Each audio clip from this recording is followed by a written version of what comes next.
AC news కి స్వాగతం. నమస్తే అండి, నా పేరు గొలుగురు బాలచంద్రశేఖర్ రెడ్డి. ఈ భార్య బాధితుల జాతీయ వ్యవస్థాపక అధ్యక్షుడిని నేనేనండి. ఎందుకంటే నేను కూడా గతంలో ఒక భార్య బాధితుడిని కోర్టులంట పోలీస్ స్టేషన్ అంతా తిరిగి కొంతమందిని కలవడం జరిగింది. భార్య బాధితుడిని వాళ్ళు పడే బాధలన్నీ కూడా నేను వినడం జరిగింది. తర్వాత మరి దీనికి పరిష్కారం ఏంటి అని మేము అందరం కలిసి ఆలోచిస్తే కుల మత కుల మతాలన్నింటిగా కూడా సంఘాలు ఉన్నాయి, అలాగే మహిళా సంఘాలు ఉన్నాయి. మనకు కూడా ఒక సంఘం ఎందుకు ఉండకూడదు అని డిస్కషన్ చేసుకున్నాను. అప్పుడు ఈ భార్యాభర్తల సంఘం మనకి పేరు పెట్టి దీన్ని స్థాపించడం జరిగింది. అలాగే ఇది మరి రిజిస్ట్రేషన్ ఫర్మ్ ఇది ఆల్ ఇండియా వైజ్ చేస్తున్నామండి. అయితే ఇక్కడ ఏ భార్యాభర్తకి ఎటువంటి అన్యాయం జరిగినా సరే వాళ్ళ వెనకాల మేము ఉంటామండి. ఈరోజు ఒక అంటే మేము అందరి ఉద్దేశాన్ని అంటలేదండి. కొంతమంది భార్యలు ఏంటంటే అలా ఇష్టాసారంగా ఉంటాం, మా ఇష్టం, అవసరం మేము తిడతాం, అవసరం మేము కొడతాం అన్న టైప్లో కూడా ఉన్నారు. ఇలాంటి పరిస్థితుల్లో కూడా భర్తలకు చట్టాలు ఎందుకు ఇస్తలేదని మేము అడుగుతున్నాము. దాని గురించనే మా పోరాటం అండి. ఎందుకంటే ఇప్పుడు 498 NC DVC పెట్టిన తర్వాత ఒక భర్త కంప్లీట్గా ఎటువంటి వ్యాపారం చేసుకోలేకపోతున్నాడో, తర్వాత ఎటువంటి ఉద్యోగం చేసుకోలేకపోతున్నాడో, ఒకవేళ ఎక్కడన్నా ఉద్యోగాలు చేసుకున్నా వ్యాపారం చేసుకున్నా డైరెక్ట్గా అక్కడికి వెళ్ళి పచ్చి బూతులు తిడుతున్నారండి. అలాంటి అప్పుడు కస్టమర్లు ఎలాగ వస్తారండి? అందుకనే మేము ఏమంటున్నామంటే, అయ్యా రెండు రాష్ట్రాలు కూడా చెప్తున్నామండి, అయ్యా పని చేయండి, మీరు ఎంసీ ఆమె వల్ల 11 సంవత్సరాల జీవితం వేస్ట్ అయిందండి. రెండోది చేసుకున్నాను, విడాకులు తీసుకుని రెండోది చేసుకున్నానండి. ఇప్పుడు 8 సంవత్సరాలు అయిందండి. 8 సంవత్సరాల నుంచి కూడా మాకు మనస్పర్ధలు, ఎవరెవరు ఏదేదో చెప్పారు, మాట్లాడదాం మా నమ్మకం ఇల్లీగల్ కాంటాక్ట్లు అంటగలుగుతాం, మాకు ఎందుకు కర్మండి ఇది. ఇప్పుడు కంప్లీట్గా 6 నెలల నుంచి ఇద్దరం కూడా దూరంగా ఉంటున్నామండి.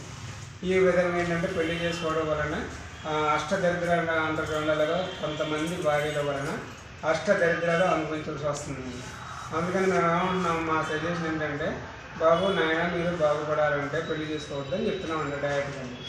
మీరు బాగుపడాలి, మీ ఉద్యోగాలు ఉండాలి, మీ ఉద్యోగాలు డెవలప్ అవ్వాలి, తర్వాత మీ వ్యాపారంలో డెవలప్ అవ్వాలనుకుంటే ఎటువంటి ఉద్యోగం చేసుకోకూడదు, పెళ్లి చేసుకోకూడదని చెప్తున్నామండి. ఇది మేము సమాజానికి ఇచ్చేటటువంటి మెసేజ్ అండి. మొన్న ఈ మధ్య కాలంలో మన శివాజీ గారి మీద ఒక ఎలిగేషన్ వచ్చింది కదండి. అంటే ఆయన చెప్పింది 100% కరెక్ట్. నేను ఆయన సెల్ఫ్ చేస్తున్నాను. ఇప్పుడు అనసూయ గారు చెప్పారండి, ఇప్పుకుని తిరుగుతాం, దానివల్ల మీకు నష్టం ఏంటి అన్న ఒక రైట్.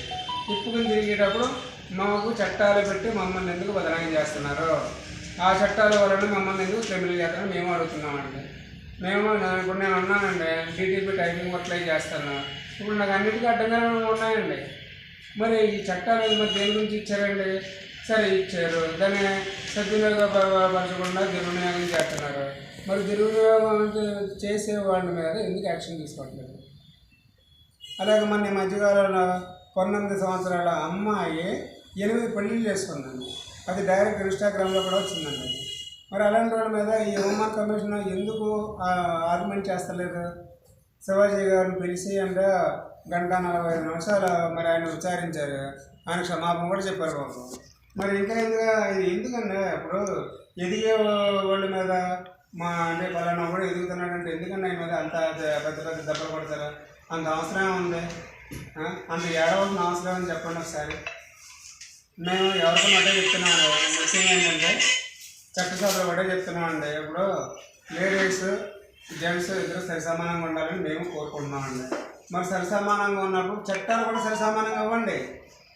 అంతేగాని వాళ్ళకి చట్టాలు ఎక్కువ ఇచ్చి అంటే అదే స్త్రీలకు చట్టాలు ఎక్కువ ఇచ్చి పురుషులు తొక్కేస్తామంటే ఏడు మాత్రం ఎక్కడి నుంచి డెవలప్ అవ్వగలండి. ఒకవేళ వెళ్ళి నా భార్య ఇలా ఉంది అని కేసు పెడితే ఒరే ఎదవా ఈ విధంగా మాట్లాడుతున్నారండి. ఆ మాటలు మేము ఎందుకు అనిపించుకోవాలండి? పెళ్లి చేసుకున్న పాపాలు మేము ఎందుకు అనిపించుకోవాలండి? మేము అడిగే ఇయ్యానండి. ఇప్పుడు కోర్టులోనే 498 పెడుతున్నారు, MCలు పెడుతున్నారు, DVCలు పెడుతున్నారు. ఎంతమంది ఆ 498లో అటెండ్ అవుతున్నారు? ఆ భార్యలు ఫస్ట్ నుంచి లాస్ట్ దాకా కూడా కొంతమంది అయితే అటెండ్ అవుతలేదు. అంటే అక్కడ చట్టాన్ని కూడా దుర్వినియోగం చేస్తున్నారు. ఆ విషయం మరి ఎందుకు గుర్తించలేదు జడ్జీలు? అంటే ఆడవాళ్ళు మాత్రమే ఓట్లేస్తున్నారా? మగవాళ్ళు ఓట్లేస్తలేదా? మగవాళ్ళు ఓట్లు పోయి మీరు గెలుస్తలేదా? మేము అడిగేది ఇదేనండి. మేము ఏమైనా అక్రమాలు అన్యాయాలు మేము చేయాలని మేము ఎప్పుడూ కోరుకోండి.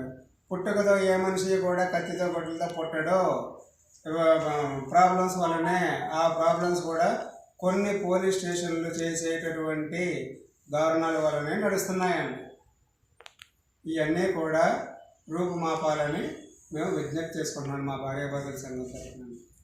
ఇంకోటి ఏంటంటే మా భార్యాభర్తలు ఎవరన్నా నన్ను కన్సల్ట్ చేయాలనుకుంటే నా నెంబర్ వచ్చి 7093434730 ఈ నెంబర్ని సంప్రదించండి. ధన్యవాదాలు.